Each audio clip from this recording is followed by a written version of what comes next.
Hey, what's up guys? Welcome back to Diesel Creek. If this is your first time joining us, my name's Matt. And this beautiful hunk of rusty metal right here is my grader, Christine. This is a 1950s Galion road grader, model 503. And I've been doing a video series on this thing, kind of fixing it up, going through it. I pulled it out of the trees a couple months back. And we're trying to get this thing back to operational condition so I can use it to work on my driveway here as well as various projects in the future.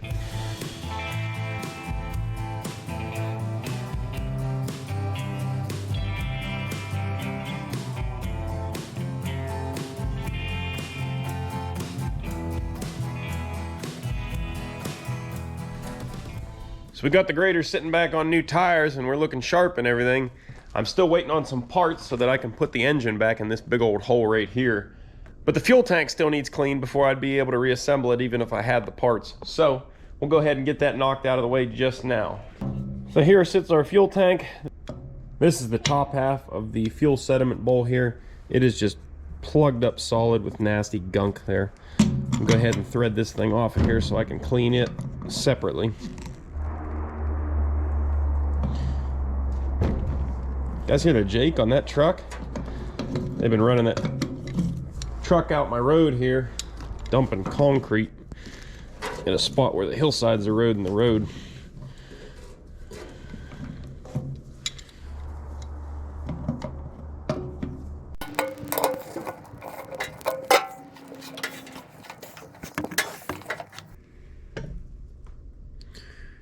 Can you guys see how solid that thing's plugged up?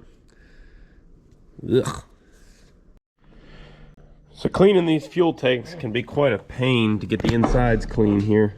You guys see how filthy that is in there? It's got a bit of rust scale over in this corner, pretty bad. The rest of the tank doesn't look too bad, but this side here that you're looking at, pretty bad. So you've guys seen some of my unorthodox ways to clean out fuel tanks in the past. We're going to try one that is viewer suggested today.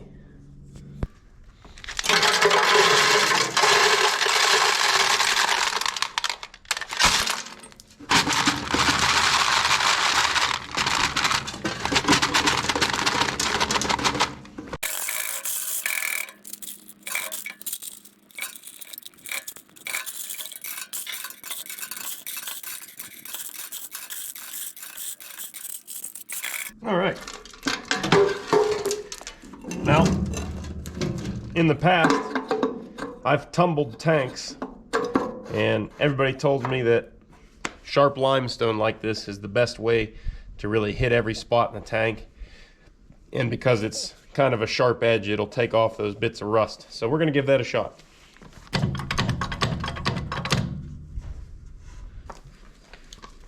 Can you guys see where this is going?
here inside of our fuel side, looks like it's gotten a fair amount of the stuff off the walls. I know there's some haze going on in there, it's hard to see. But it looks like it's cleaned it up halfway decently. Maybe could use to do some more tumbling. There's our pile of gravel down in there, if you can see that. Over here on the hydraulic side though, there was just a little bit of sludge before. Not much at all. And now there's this gray sludge all over everything. And I'm hoping that that doesn't mean that we had a hole somewhere letting stuff from the fuel side into this hydraulic side, but that remains to be seen. What I'll probably have to do is pressure test it, I guess. That's probably the best course of action. But to clean this out good now, I'm going to use the hot water pressure washer. Try to blow it around in there as best I can. Wash all the nastiness out of both sides of it. And then we'll put some sort of coating on the inside of that fuel tank.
Rusty water.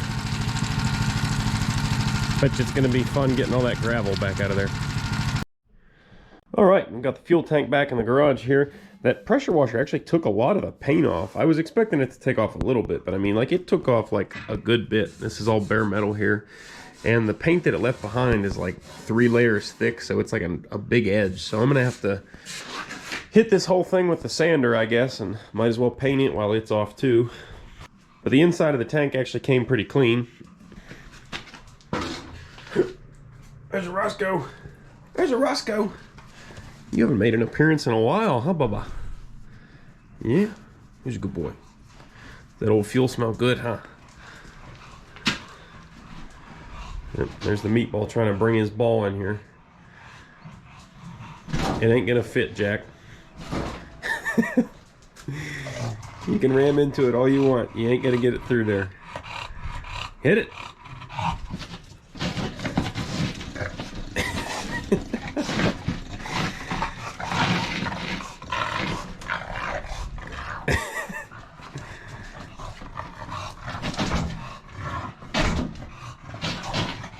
If you ever wondered what it would be like to live with a small monster in your house, buy a bulldog. You don't make all those noises, huh, Bubba? No, you're nice. So I know it's hard for you guys to see. There's still a good bit of gravel in there I got to try to fish out.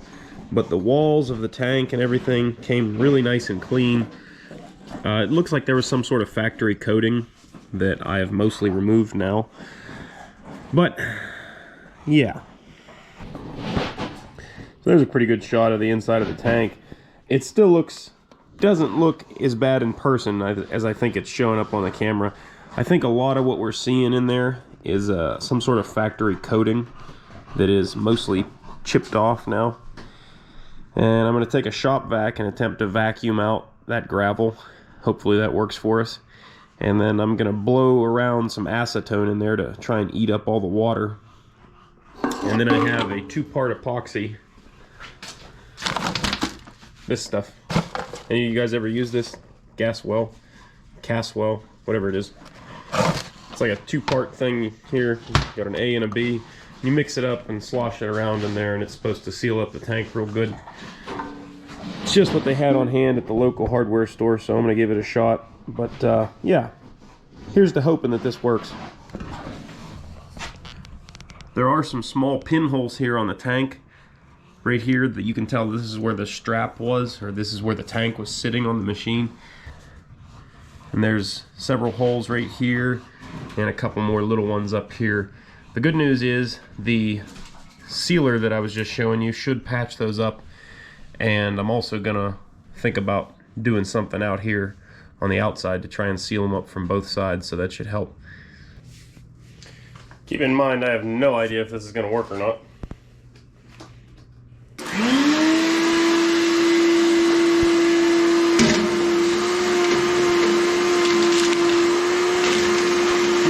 It works.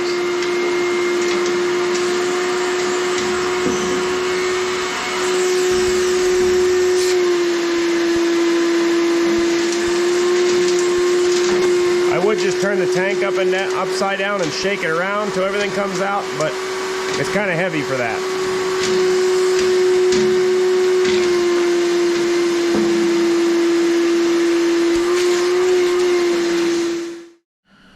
So after reading the directions on the sealer, yeah, I got the tank way hotter than it needs to be right now. So I'm gonna kill the heat and let it cool down to the temperature it's supposed to be, and then we'll mix everything up and get it poured in there.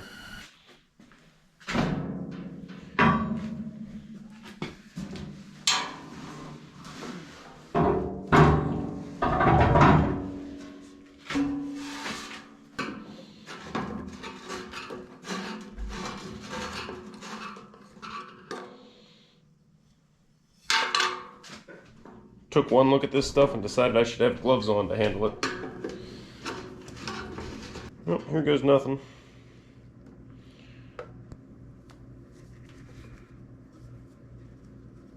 I think this tank is probably pushing for size what this kit will do. I think it's probably about the max surface area that it's really supposed to cover.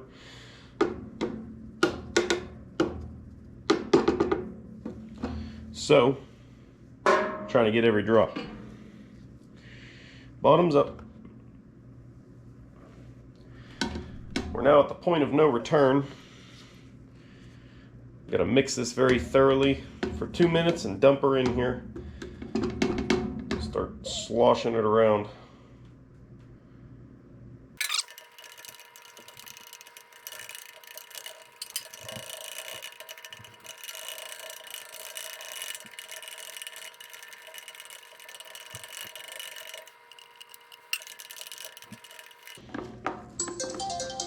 There we go.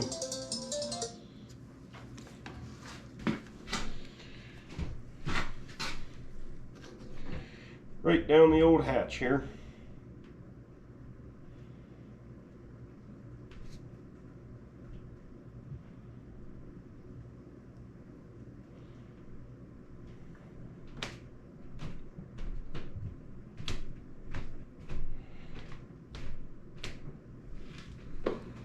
Now, the primary locations I'm focusing on getting this stuff into would be the bottom where our little pinholes are, and up against our divider wall between the hydraulic and the fuel tank here. I want to make sure that those two spots really get a heavy coating of this stuff. The rest of the tank appears to be pretty solid, so not so worried about the rest of it. But the concentration of where the rust was and the pinholes, definitely going to be my primary concerns. Alright, I've tumbled this tank every which way for about 10 minutes, trying to give it time to really run into all the little cracks and crevices.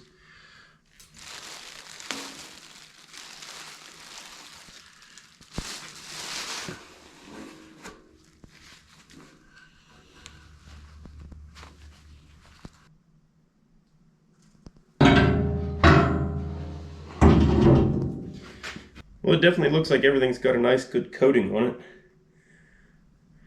It's starting to move pretty slow now, so I'm gonna let it get one more coat on this divider plate here.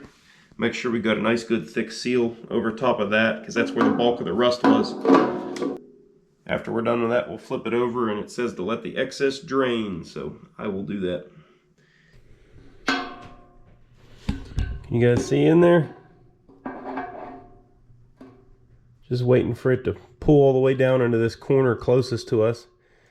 And then I'm going to try and get one more pass on that area on the right there before it hardens up on us. And it's getting pretty slow moving right now.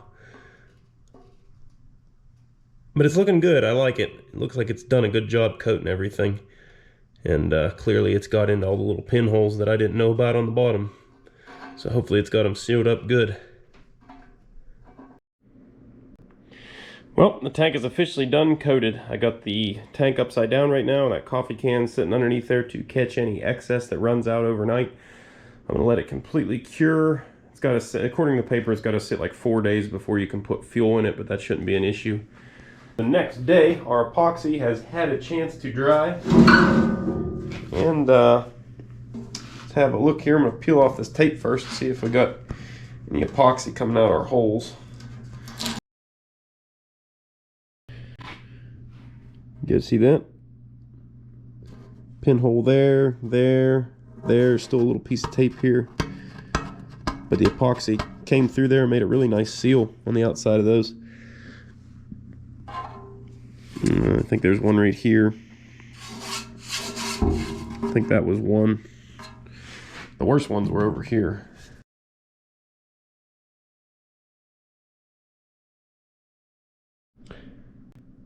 A little harder to see down in these spots, but there is for sure a little bit of epoxy that has made its way through these pinholes here. And I can't tell as much down here, but I don't know that these were ever leaking, even though they are some pretty good pits. I've got this product that I'm going to mix up and put over these just to beef this area up, since we're going to have weight there. That's a point that I would be afraid could fail again in the future. So I've got this steel putty or something it's called. Yeah, this stuff here was this all metal USC. I don't know. Picked this up at the local Napa. I used this on my dump truck bed to fill in some holes I had patched over. I just didn't want to allow water to congregate in those areas, so I used this stuff, and it impressed me. It seems like it's pretty tough, so mix up just a little bit of it and we'll skim coat these little areas real quick. I guess I should let you guys have a little look inside of here.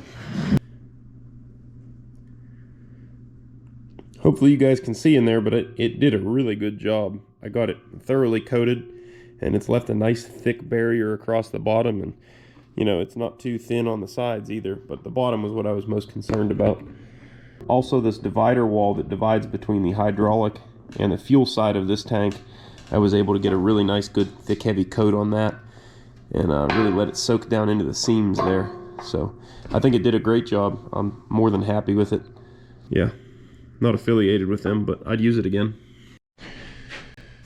Before I try to put that putty stuff in here, I'll clean the surface real good with the wire wheel.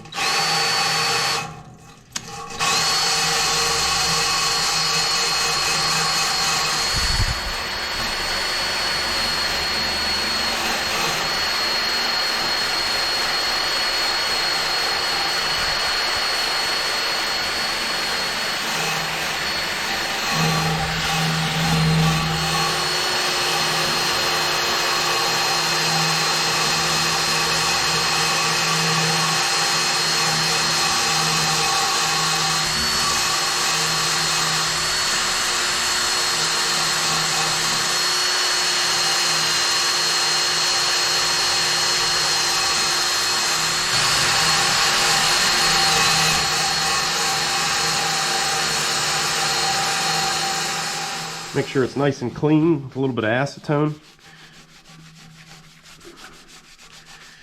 Anytime you're gonna put something that's got a bond really good, you gotta make sure it's super clean, otherwise it won't adhere properly.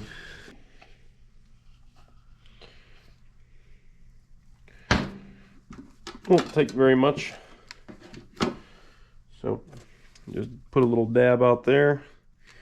Put 2 little drops of this reactor stuff on here. 1, 2. That's probably way more than enough.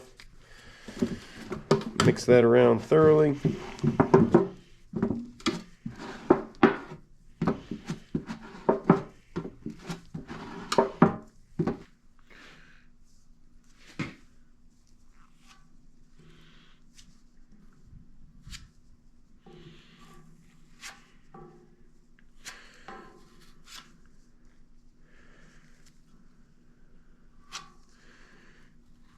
I'm leaving it kind of high because I'm going to sand it down.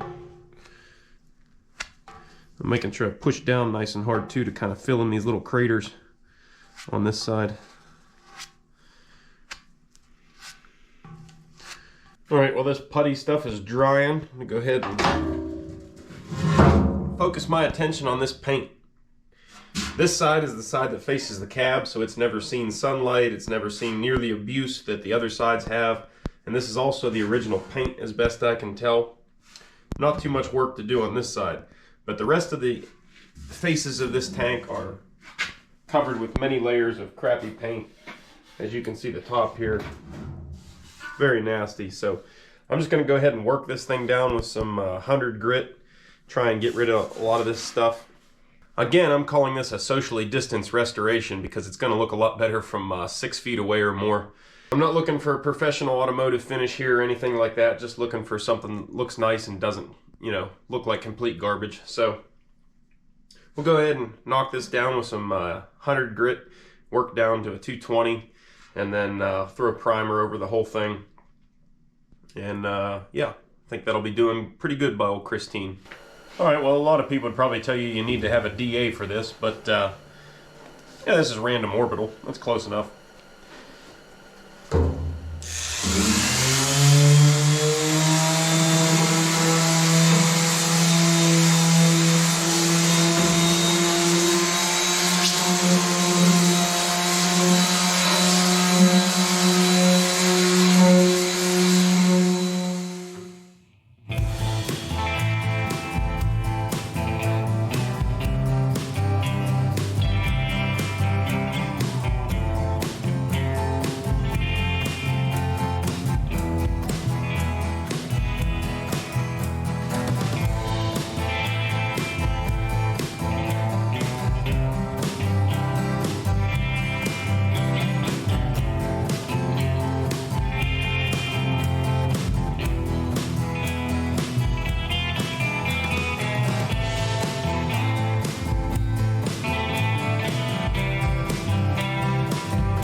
Okay, finally got it all sanded up completely there. I'm happy with the results.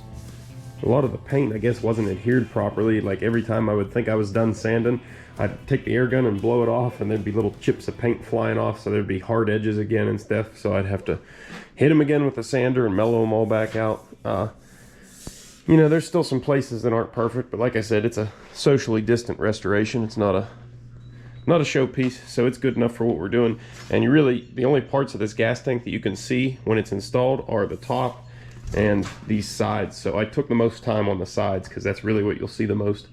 And yeah, so let's go ahead and wipe this thing down with some acetone, get it ready for some primer.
These cans don't exactly have a good spray pattern, so I'm sure I'm going to end up with some tiger striping on this thing, but it is what it is.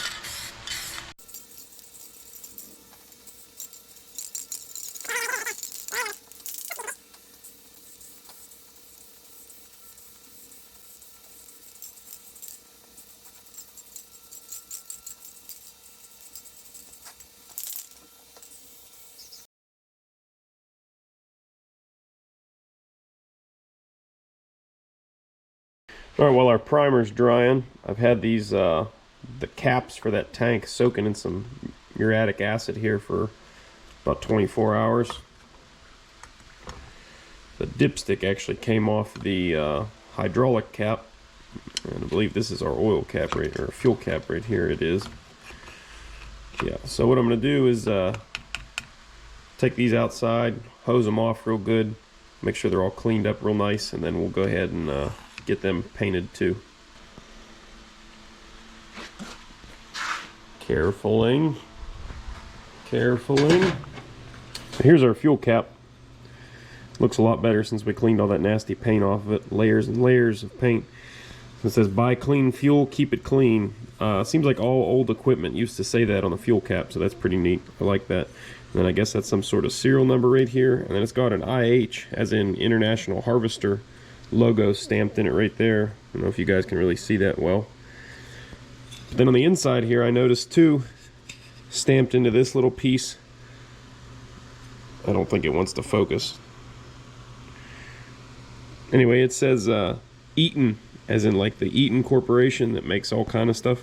So that's pretty neat. They made fuel caps once upon a time. Heck, they still might, I don't know. It's a very big company. But you can see just in a couple minutes that this thing's been out of the acid. It's already starting to flash rust. So we need to hurry up and get some primer on these. This is our oil cap for the hydraulic tank, and it had a dipstick attached to it. It's also made by Eaton.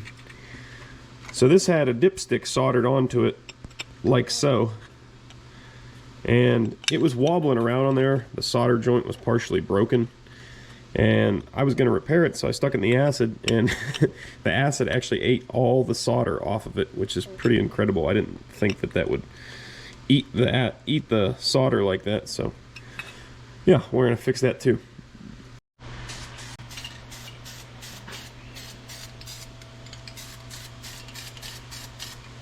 I'm going to go ahead and attempt to solder this dipstick back together. I have never actually soldered steel before. I've done lots of copper fittings and stuff like that, wiring components, but I've never soldered steel before.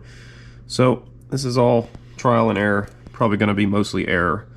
But I think I've got the right kind of solder here. This is silver bearing acid core solder. It says it's for metalwork, so just going to trust that and go for it. Still believe you need some flux here for the solder to stick properly, I think. I don't know. Just kind of dab some of that around here. Probably got way too much on there. Can you really have too much? Probably.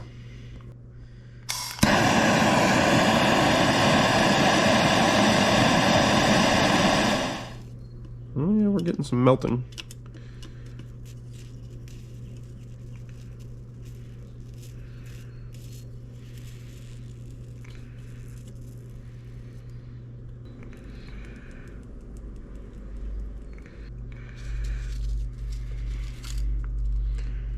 Well, I allowed the solder to harden up there, and she's on there. It's not nearly as pretty as the original solder joint was, but it is holding, whereas the old solder joint is gone. So I'll call that a win. I'll keep an eye on it. You know, it might come loose again someday, but I think we'll be okay. Okay, time for some yellow.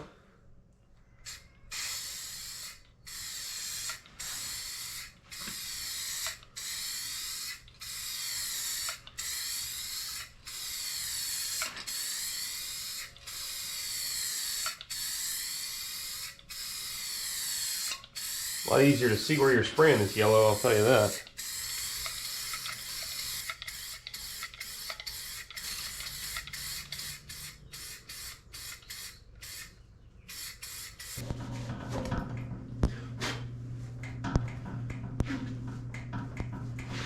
Well, hot dang. What do you think about that? Well, after two more nice heavy coats of yellow,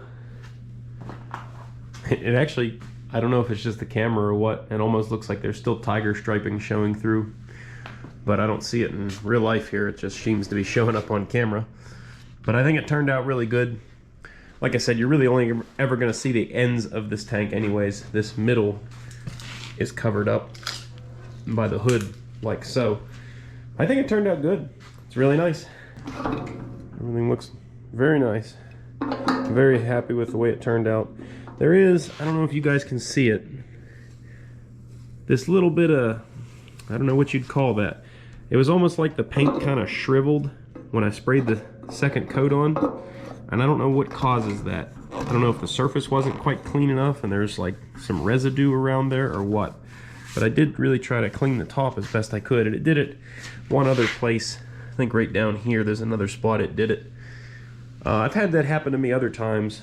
I painted things too, and I'm never sure what causes it. So if you know what causes that paint to just kind of like shrivel itself up, let me know down in the comments. I'm thinking it's just the surface isn't quite clean enough. But so overall, I'm happy with how the tank turned out. It is a socially distanced restoration after all. It doesn't have to be perfect. This thing's ready to go back on the grader. I've got pretty much all my parts back together. We're almost ready for reassembly. Last thing on the list is I got to get this thing fixed up. In the next video, you're going to see me tear this thing apart. There's a leak in the radiator. I'm going to have to fix that.